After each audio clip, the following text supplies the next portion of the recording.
Good morning, my dear students of class 6. It is your English class. Please open your book at page number 106. In the previous class, we have already started the chapter Helen Keller. Now come to the page number 106. Today we will study the remaining part of the lesson. I turned to Helen Keller and said, "Do you know who is I here? Here I is Lily Palmer." So, I turned to Helen Keller and said, "Miss Keller, I must prepare you. We are going up a very steep hill. Can you hold tight to this piece of metal on the windshield? Steep is very sharp." However, she continued to look expectantly straight ahead. Behind me, Miss Thompson said patiently, "She can't hear you, dear, nor see you. I know it is hard to get used to it at first." Lily Palmer forgot that Helen Keller is deaf and blind. I was so embarrassed that I stammered like an idiot. Stammered means stuttered. Trying to explain the problem ahead of us. All the while, Miss Keller never turned her head. She sat motionless, a slight smile on her face, patiently waiting. Miss Thompson knelt across the luggage and reached for her hand. Rapidly she moved Helen's fingers up, down and sideways, telling her in blind deaf language what I had just said. So here Miss Thompson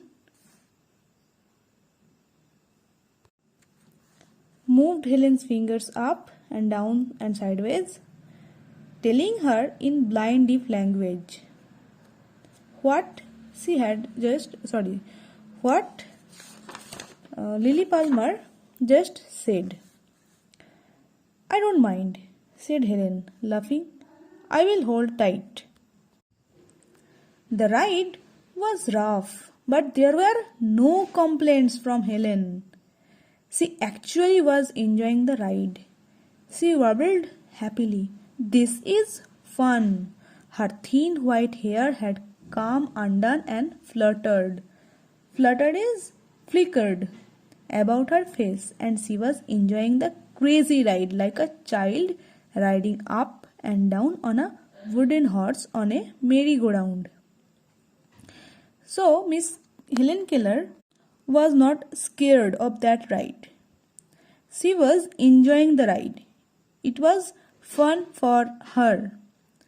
Luncheon was served on the terrace. Before we began, Helen's hands moved over the objects on the table: plate, glass, silverware, and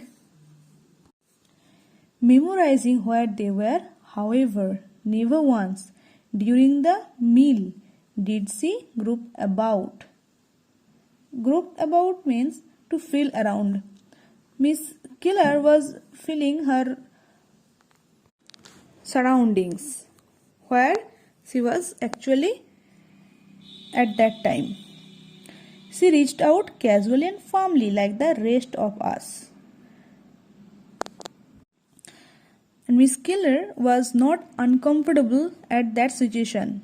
She was new at the place, but it is as casual as the others. After lunch, we stayed on the shady terrace. Helen listened to the voices of nature around us. Her face, although an old lady's face now, held the innocence of a schoolgirl.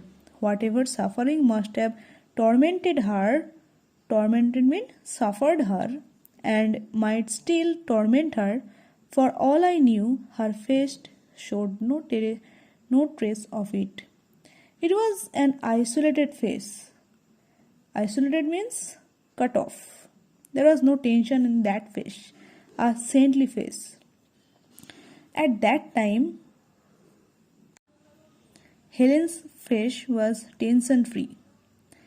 Do you believe in life after death? I asked her with the help of Miss Thompson. So, after Lily Palmer asked Miss Helen Keller with the help of Miss Thompson that if she believed in life after death. Now listen to the answer of Helen Keller. Most certainly, she said emphatically. Emphatically means given forcefully. It is no more than passing from one room into another. According to our Helen Keller, death is nothing but moving or passing from one room to another. We sat in silence. Suddenly, Helen spoke again. Slowly and very distinctly, she said, "But there is a difference for me. You know, because in that other room I shall be able to see." So, in this earth, Helen Keller is blind. She could not see anything, but Helen thought that after death there may be something different. There is a difference for Helen Keller because in that other room she shall be able to see. So that's it for today. In the next class we will discuss the exercise part of this lesson.